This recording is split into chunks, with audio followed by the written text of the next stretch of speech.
Ivy and Bean. One big happy family. Important people, important gorillas. My important people, wrote Bean at the top of her paper.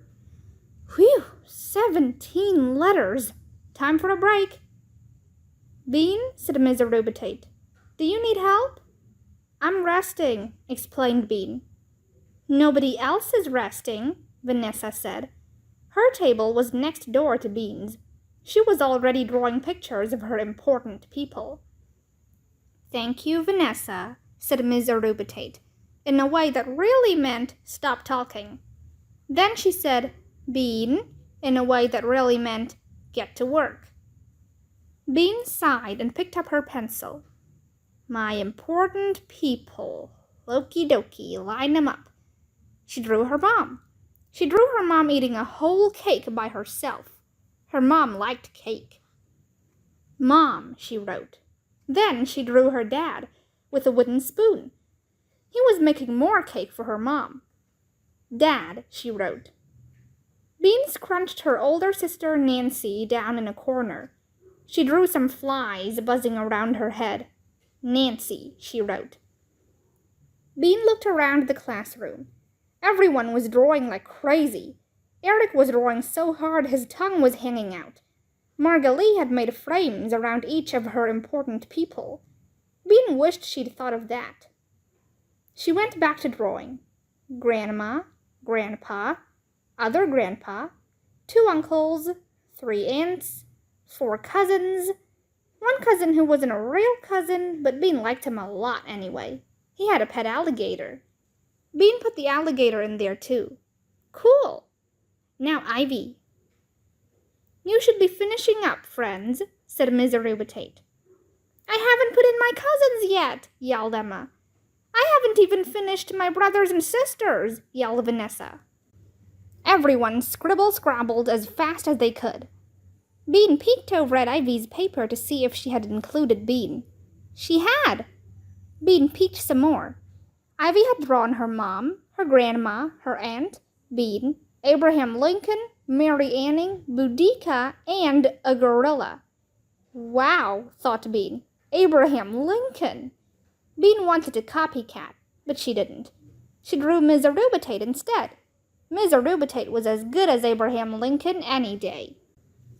When they were done, Miss Arubitate pinned their important people on the art wall. She was decorating for open house. Open house was when the grown-ups came to school to see what their kids had been doing all year, and Miss Arubitate said she wanted the classroom to look fantabulous. Everyone helped. Deucet and Drew picked fuzzballs out of the carpet. Ivy turned all the books the right way on the bookshelf. Emma and Margalie swept the floor. Bean blew the extra glitter down the heater vent. Eric made sure there was no yucky old food in the lunchbox cubbies. Zuzu scraped glue off the tables with her fingernails. Vanessa said she was cleaning pencil boxes, but really she was standing at the art wall checking out everyone's important people. Ivy, she called, you can't have a gorilla be one of your important people. Ivy sat back on her heels. Why not? Because a gorilla isn't a person, said Vanessa. You're supposed to draw people in your family. Gorillas are in our family, said Ivy. People and gorillas are related. Yeah, said Bean. Look at Tarzan. But that's not what it's supposed to be, Vanessa argued. You're supposed to draw people like your brothers and sisters. Look at mine. She pointed to her important people. There were 2 brothers and 3 sisters, arranged in order of importance. You're not supposed to draw gorillas or Abraham Lincoln. If there was one thing Bean couldn't stand, it was bossy buttons. You're just jealous because you didn't think of Abraham Lincoln or a gorilla. I am not, snapped Vanessa. I already have lots of important people right in my real family. Vanessa and Bean, said Miss Arubitate, why don't you agree to disagree and move away from each other? Ivy's important people can be anyone. or any gorilla she chooses. See? Said Bean to Vanessa. Bean, said Mr. Rubitate, will you help me make a sign that says Our Art Gallery? I'll write out the words for you to copy. Sure, Mr. Rubitate, said Bean. She tried not to smile, ha-ha, at Vanessa, but she couldn't help it. Vanessa stomped away. By the time the bell rang, the second graders were worn to a nubbin. Good work, friends, said Mr. Rubitate, looking around. This classroom looks fantabulous. It did, too. I'm beat, said Eric as he came out into the breezeway. He fell onto a bench. I'm bushed, said Deucet. He fell on the bench, too. I'm fainting, said Zuzu. She fainted into a planter. I'm pooped, said Bean. She crumpled to her knees in the middle of the breezeway. I have to crawl home. Me too, said Ivy, crumpling alongside Bean. I've never cleaned that hard in my whole life. That's because you're an only child, said Vanessa's voice, high above them. I have to clean all the time at home, and cook too, and take care of my brothers and sisters, so I'm used to it. She gave a big sigh. Only children never do any work. That's why they're usually spoiled. Bean could have bitten Vanessa on the ankle, but she didn't. She just said, Ivy's not spoiled. I know this kid who's totally spoiled, said Eric. If you don't do what he says, he screams. My cousin Ryan is so spoiled, said Zuzu. She won't let you play with anything. She'll bring out one old toy, and that's all you can play with. She hides everything else and says she lost it. My brother knows this guy who's so spoiled he yells at his mom, said Deucet.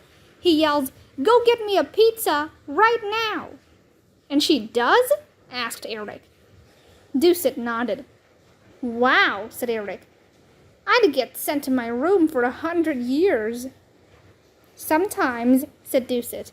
He yells so much his mom lets him drive the car. No way, said Bean. Yes way. Deucet nodded. That's nutso, said Bean. She looked up at Vanessa. Ivy isn't like that. I didn't say she was, Vanessa argued. I just said that only children are usually spoiled. Well, Ivy's not, said Bean. Are you, Ivy? Ivy rolled over on her back and looked up at Vanessa. Well? Suddenly her arms shivered. Bean frowned. I think I might be, Ivy said in a squeaky voice. Now her legs quivered. I feel it coming on right now. Bean started smiling. Oh no, she's spoiling. It's happening. Here it comes. Ivy wiggled all over. I can't help it. Try to hold it in, called Eric. But it was too late. Get me a pizza, yelled Ivy. Or else. 2 clothes for comfort. Luckily, Ivy recovered quickly. All they had to do was sprinkle a little water on her face. At first it didn't help, but after Rose the yard duty told them to stop pouring water all over the breezeway, Ivy said she felt normal enough to walk home. That was a close call, she said. I still feel a little spoiled. We have to cure you, Bean agreed, of your terrible spoilment. We'd better do it soon, said Ivy. But when they got to Bean's house, it was more fun to play Spoil the Child. Of course, they didn't yell at Bean's dad. They just yelled at each other. First, Bean was spoiled, and Ivy was the mom. Then Ivy was spoiled, and Bean was the mom. In the end, they were both spoiled, and they put Bean's old toy car on top of her trampoline and jumped inside it, until Bean's dad came outside and told them to stop acting like crazy people. Then Ivy went home, and Bean drew 6 pictures with frames around them, and with one thing and another, she forgot all about Ivy being spoiled. Even Ivy forgot about it. Until the next morning. Ivy and Bean almost always walked to school together. Ivy was almost always ready before Bean, so she almost always waited for Bean on the sidewalk. Bean ran out her front door. "Forgot my lunch," she hollered and ran back inside. Bean ran out her front door. "Just a sec," she hollered and ran back inside. Bean ran out her front door. This time she got to the sidewalk. She stopped and stared at Ivy. "Are you cold?" "No," said Ivy. "I'm hot." "Why are you wearing 2 coats?" asked Bean. "And 3 sweaters, and 2 dresses," added Ivy. "Because I'm going to give them away, so I won't be spoiled. You want a coat?" "No, thank you," said Bean. She already had a coat. "You're walking really slow." "I can't bend in my knees," Ivy explained. "I'm wearing 3 pairs of tights. They were a little late to school." By the end of lunch, Ivy had given away both coats, all 3 sweaters, 1 of the dresses, 1 of the pairs of tights, and her headband. "That was my best headband," she said sadly, watching Emma walk away with it. When the bell rang, the 2nd graders swarmed into Ms. Arubitate's classroom. They were happy because it was time for measuring.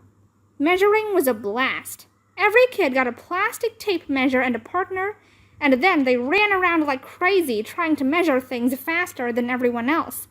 Ivy and Bean measured their heads and their fingers and their feet and their eyeballs and their necks and their chair legs and their pencils and the distance between the rug and the wall. Then they ran to their table and plopped themselves down in their chairs. "We finished first," yelled Bean. "We win!" Doucet and Drew plopped themselves down too. "We finished second." "This is not a contest, friends," said Ms. Arubitate. Sure it was, and Ivy and Bean had won. They smiled at each other. After measuring came graphing. Graphing was not a blast. Graphing was a bummer. Graphing was when you put all your measurements on a chart. You had to get all your numbers in the right place. You had to put the right-sized lines next to your numbers. You had to spell all your words right. You had to do everything right. Ivy was much better at things that had to be right than Bean was, so Bean let her be in charge of graphing. Bean was in charge of keeping Ivy company and offering good suggestions, but that still gave her plenty of time to look around the room and think. First, she thought that Eric was using the same color green for 2 different lines. She pointed this out. He changed the greens. Then she thought that McAdam couldn't have a 20-inch finger. Nobody had a 20-inch finger. She pointed this out. He ignored her. Bean looked over at Zuzu and Vanessa's graphing chart. They had done it all in different shades of pink. Vanessa had drawn flowers around the word graphing. It looked good. Bean remembered something. "Hey, Vanessa," she hissed. "Ivy isn't spoiled. She gave away all her clothes."